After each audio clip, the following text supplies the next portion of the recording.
ہمارا چونکہ پیپر ہے کہ لیبلوکم ایکم احسن عملا، کہ تم میں کون اللہ کو راضی کر کے آتا ہے، کون اپنے عمل کو خوبصورت بناتا ہے، اور کون اس تھوڑی سی زندگی کے پیچھے اپنے اللہ کو ناراض کر دیتا ہے۔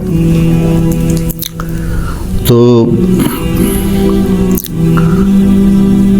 جب اللہ ہی نے انسان کو بنایا اور اس نے ہی چلنے کا راستہ بتایا تو یقیناً وہ سب سے آسان ہوگا۔ پوری دنیا کے نئی نسل میں ایک بات کامن ہے، چاہے پاکستان میں ہو چاہے امریکہ میں ہو، دین پہ چلنا بڑا مشکل ہے۔ تو ہم اللہ سے پوچھیں وہ کیا کہتا ہے جس نے ہمیں یہ فطرت اللہ التی فطر الناس علیہا لا تبدیل لخلق اللہ اور ان الدین عند اللہ الاسلام، کہ اب زندگی گزارنے کا ایک ہی طریقہ ہے جس پر تم کامیاب ہوگے، وہ اسلام ہے۔ تو اللہ تعالیٰ کہہ رہا ہے یرید اللہ بکم الیسر، اللہ تمہارے لیے آسانی چاہتا ہے، ولا یرید بکم العسر، اللہ تمہارے لیے تنگی اور مشقت نہیں چاہتا۔ یرید اللہ ان یخفف عنکم، اگر اس راستے پر چلو گے تو اللہ تمہیں ہلکا پھلکا کر دے گا، بس تمہارے اسٹریس دور کر دے گا، تمہاری یہ جو ایک اینزائٹی اور ڈپریشن کا لفظ پوری دنیا میں چلا ہے، یہ اللہ تمہارے دور کر دے گا اگر تم اسلام پہ چلو گے۔ یرید اللہ ان یخفف عنکم، اینزائٹی ڈپریشن کی دوائیں کیا کرتی ہیں؟ دماغ کو تھوڑا سست کر دیتی ہیں، تو اس کی جو فیلنگز ہیں نیگیٹو وہ ذرا کم ہو جاتی ہیں۔ تو اللہ تعالیٰ فرما رہا ہے میرے راستے پر چلو تو یہ آئیں گی نہیں، تم خوش باش رہو گے، مزے میں رہو گے۔ پھر اللہ تعالیٰ کہتا ہے ما جعل علیکم فی الدین من حرج، میں نے تمہارے دین میں کوئی تنگی رکھی کوئی نہیں۔ اللہ تعالیٰ کہہ رہا ہے تم میرے راستے پر آ جاؤ، ہم تمہاری زندگی کو آسان کر دیں گے، چونکہ اس میں تنگی ہے ہی کوئی نہیں۔ پھر ایک حدیث سناتا ہوں آپ کو، ان اللہ شرع الدین،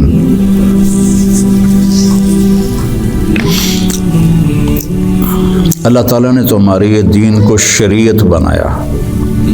شرع کسے کہتے ہیں؟ بہتے پانی کو کہتے ہیں۔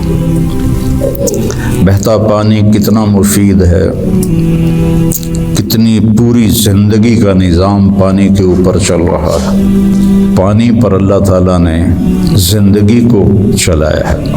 وَجَعَلْنَا مِنَ الْمَاءِ كُلَّ شَيْءٍ حَيٍّ، اور اللہ قرآن میں کہتا ہے کہ میں نے ہر جاندار کو پانی سے پیدا فرمایا۔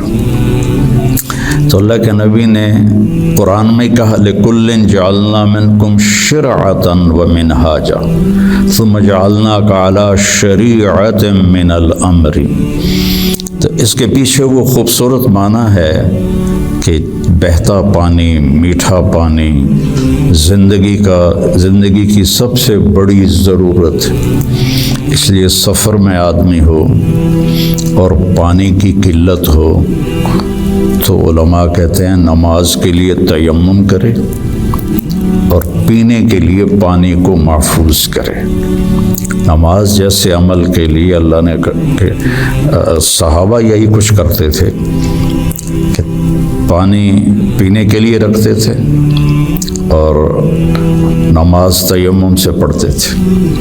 تو ان اللہ شرع الدین، پہلی بشارت تو لفظ شرع میں ہے، وجعلہ سہلا، دوسری خوشخبری آسان بنایا، تیسری خوشخبری سمحن، بہت نرم بنایا، چوتھی خوشخبری واسعاً بہت کھلا کشادہ بنایا۔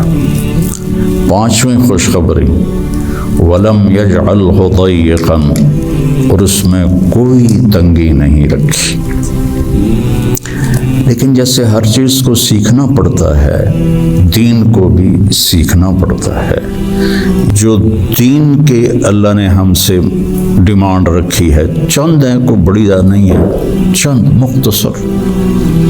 ایک لا الہ الا اللہ محمد رسول اللہ کی گواہی، وہ اللہ کا فضل، ہم سارے مسلمان یہ گواہی دیتے ہیں۔ پھر 5 وقت کی نماز ہے،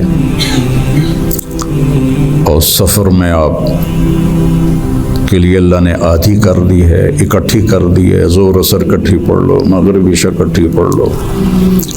اور رمضان کے روزے ہیں سال کے بعد، حج اور زکوٰۃ پیسے والوں پر ہے، عام لوگوں پر نہیں ہے۔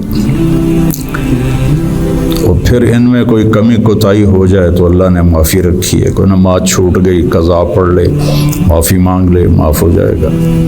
روزہ عذر کے ساتھ چھوڑے تو کوئی گناہ نہیں، بغیر عذر کے چھوڑے تو معافی مانگ لے اور روزہ رکھ لے تو وہ ہو گیا۔ اس کے بعد میں آپ کو ایک حدیث سناتا ہوں، آپ کو پورا دین آپ کے ہاتھ میں آ جائے گا۔ 10 لاکھ حدیثیں ہیں، میں ایک حدیث سنانے لگا ہوں، صرف ایک۔ میرے نبی نے فرمایا 4 اذا کانت فیک، 4 کام کر لو، صرف 4 کام کر لو، دنیا بھی تمہاری ہے، آخرت بھی تمہاری۔ پہلی چیز صدق و حدیث، ہمیشہ سچ بولو، جھوٹ نہ بولو، مذاقاً بھی جھوٹ نہ بولو، سچ بولو۔ دوسری چیز حفظ و امانت، کسی کو دھوکہ نہ دو، کسی کے ساتھ 2 نمبری نہ کرو۔ تیسری چیز حسن و خلیقت، اپنے اخلاق اچھے کرو۔ اور اچھے اخلاق 2 چیزوں سے قابو میں آتے ہیں، ایک اس زبان پہ قابو ہو، ایک دل کے جذبات پر قابو ہو۔ دل میں کسی کے لیے نفرت نہ ہو، اور زبان سے کسی کے کو ذلیل کرنے کا بول نہ ہو، غیبت نہ ہو، بہتان نہ ہو، جھوٹ نہ ہو، گالی گلوچ نہ ہو، تو کسی کو دل توڑنے والی گفتگو نہ ہو۔ یہ 2 باتیں کوئی عورت کوئی مرد کر لے تو اس کے تقریباً سارے ہی اخلاق اس کے قابو میں آ جاتے ہیں۔ ابو دجانہ رضی اللہ تعالیٰ عنہ بہت بڑے صحابی ہیں، ان کے اتنے فضائل ہیں، کتابیں بھری پڑی ہیں، لیکن وہ فرماتے تھے کہ میرے بھائیوں، میرے پاس بخشش کا سب سے بڑا جو عمل ہے وہ یہ ہے کہ میں نے اپنی زبان سے کبھی کسی کو دکھ نہیں پہنچایا، اور میرے دل میں کسی کے لیے نفرت کوئی نہیں ہے۔ وہ بدر میں شریک ہوئے، احد میں شریک ہوئے، خندق میں شریک ہوئے، حدیبیہ میں شریک ہوئے، حج میں شریک ہوئے، یمامہ میں شہید ہوئے، اتنی بڑی فضیلتیں، لیکن وہ کہتے ہیں میرے پاس بخشش کا عمل یہ ہے کہ میں نے اپنی زبان سے کبھی کسی کو دکھ نہیں پہنچایا، اور میرے دل میں کسی کے لیے نفرت نہیں ہے۔ یہ فرائض کے بعد اس 2 چیزوں پہ آپ عمل کر لیں تو آپ کے اخلاق بہت عالی ہو جائیں گے۔ اور چوتھی چیز فرمائی عفت فی طعمت، کہ رزق حلال کماؤ۔ تو یہ 4 کام ہیں، سچ بولنا، دیانتداری سے کام کرنا، دھوکہ نہ دینا، اخلاق اچھے رکھنا، اور رزق حلال کمانا۔ تو ان 4 کاموں پر جہاں مرضی آپ دنیا میں زندگی گزاریں، آپ کی دنیا بھی بن جائے گی، آپ کی آخرت بھی بن جائے گی۔ یہ تبلیغ میں اس کو سیکھنے کی محنت ہوتی ہے کہ اس میں تھوڑا وقت لگتا رہے تو زندگی کو ایک رخ مل جاتا ہے اور عمل کی توفیق مل جاتی ہے۔